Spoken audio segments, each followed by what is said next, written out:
Okay, moving on. This is going to be day 3 match 3 game 1 first half of MS versus GH.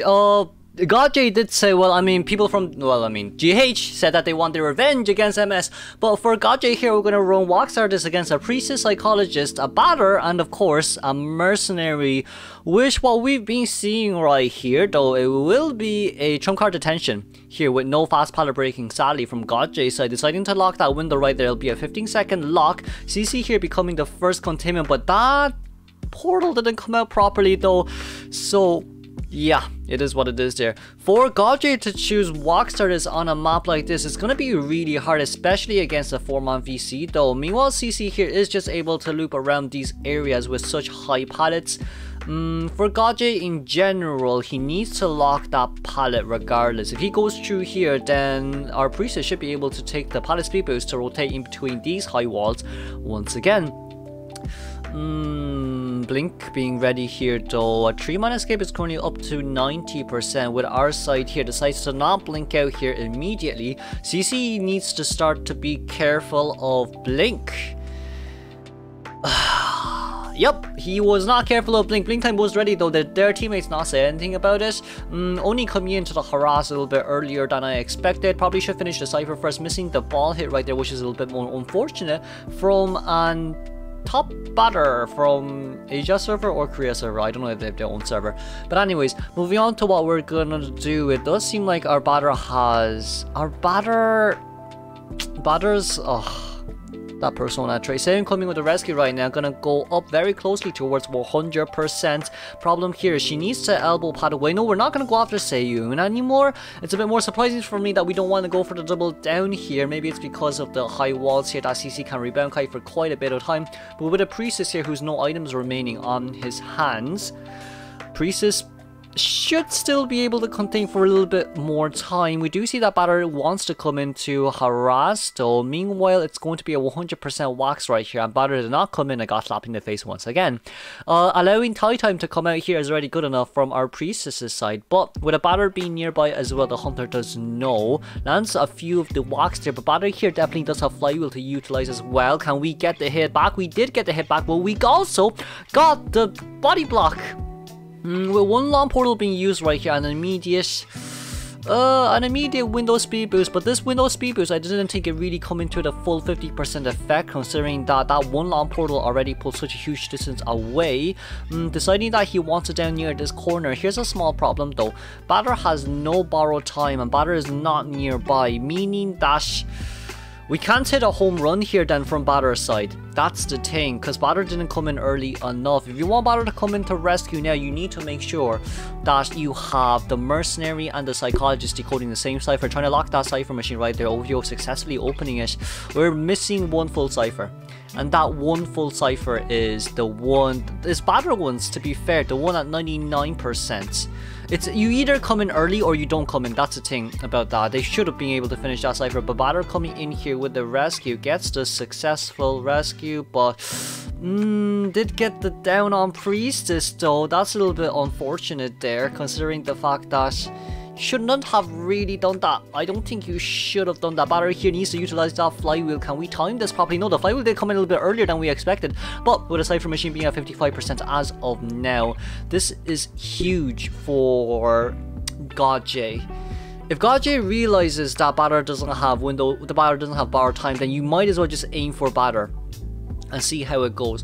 OVO here used the whistle already, so there is no stress level. It does seem like GodJ wants to chair a little bit closer towards the red carpet, just so no one can open the gate here. The problem once again here is OVO has to come in a little bit earlier instead of walking in right now, because if you just, like, for GodJ here, you can throw a block box. He can throw a block box down, land the 25 wax, and then start slowly piling up your 75% wax, which is the thing with what I'm seeing right here though. OVO is going to get a normal hit right there. The cipher machine is primed. Once the hot wax is open, then we will be popping the cipher, but here's the problem. Hot wax being opened as of now. Oh, baited it out though. Very well done from GodJ. Baited it out. Only here realizing that Oni does not have borrow time, decides to lock the cipher first, instead wanting to chair our Psychologist. The biggest problem here is can only reach to the other gate. Meanwhile, we do see that Seiyun is currently middle with a 2 elbow pad mercenary, so this shouldn't be too bad. But if Gaje does decide that he wants to commit for this one, then Seung can go in for a no damage rescue, which is really good for Gaje here. If he wants to get rid of this batter, you have to blink down this batter though. Seung, well, going in with the rescue, there is a teleport, but it seems like we're gonna get a normal rescue here from the psychologist side. What would be best here is if Seung is the main base and then OVO just crouches somewhere. Yeah, Seung needs to stay in here. Seung needs to stay in here. OVO needs to crouch. That's what should be done as of now, just so our Psycho can somehow get out. But with the teleportation there, 76% exit on the other side, it does seem like Oni will be eliminated here, as the dungeon is not near this side of the game. With the exit machines, wow, I need to fix myself. Well, there goes batter. There goes batter. Can we have a flywheel? Oh, flywheel out early. Oh well, there goes batter. It is what it is there. Let's congratulate the tie here from GH. Especially with a wax artist on this map is really hard. Moving on towards second half. Okay, second half, Mitake coming out with his BonBon once again. It does seem like, well, I mean, it's a really good team against a BonBon, to be fair. But banning this here is a little bit more surprising for me instead of banning a Priestess when you're coming out as BonBon for game 1. And then with Capcoon here trying to rotate behind these, trying to rotate behind the shack right here. But it does seem like Mitake is able to find him though. It'll be an instant's detention with Rage, if I'm not wrong, just for that Antiquarian. Once again though, for Capcoon here, if she loops around here, then it's going to, I mean, BonBon may have short legs, but it's not that short, to be fair with you. Missed the chain bomb right there. Capcoon most likely will be taking the normal chip here, unless she can successfully dodge this one. Very nicely done, dodging the bombs right there. It does seem like our remote control bomb will be opening up very soon. Meanwhile, there are portals here as support for our psychologist. Psycho is basically just running a marathon now against the BonBon, considering the fact that this is a no chase type hunter with chips, with bombs, with everything on his hands. If you aren't near the survivor, then there's nothing you can do about it. Now then, GH1, are you sure? No, GH1, watch G8 481 coming with this one though, but there is a 5-second disarm, but also at the same time landing that normal one right there, just a normal hit, and one remote control ball will be taking home. My god, there goes all the early game. There goes all the early game. Mitake, just blink out here, just blink out here. Listen to me, very well done, just blink out here. There's no remote control ball coming out just yet, but very successful triple chain right there. And the basement is actually in charge, but it doesn't seem like we want to share inside basement though, considering the fact that there's a mercenary there anyway, so there is no point. Let's say there is no point. Meanwhile, the fourth cipher has slowly but surely been opened. Skyfall here most likely will be forced to use at least one elbow pad to come in to rescue 481. It would be, they have to rescue, they can't not rescue, they can't just give away a free tie like this. Even though you may say, yeah, it's a BonBon late game, you know, we can't just, you know, sell, and we can try aim for a 3-man endgame like that. No, BonBon's gonna have blink, don't do it. Please don't do it. Skyfall here doing a really good job once again, but it went over half. Yeah, are we really going to sell here? I feel like it probably would be better. Like, Priestess is in middle as well. We can get Priestess with a support portal somewhere though. We are missing one full cipher. The remote control bomb does not land there. There is a 2-second bomb there though. That's going to be a 1 chip and a normal hit. Oh, we managed to tunnel 481 right there, surprisingly. Oh, coming back once again.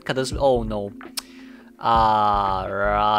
Right, very nice. Right, Mitake, do you not realize, Mitake, footprints doesn't really disappear that fast, Mitake, you better turn back right now, Mitake, you go back. If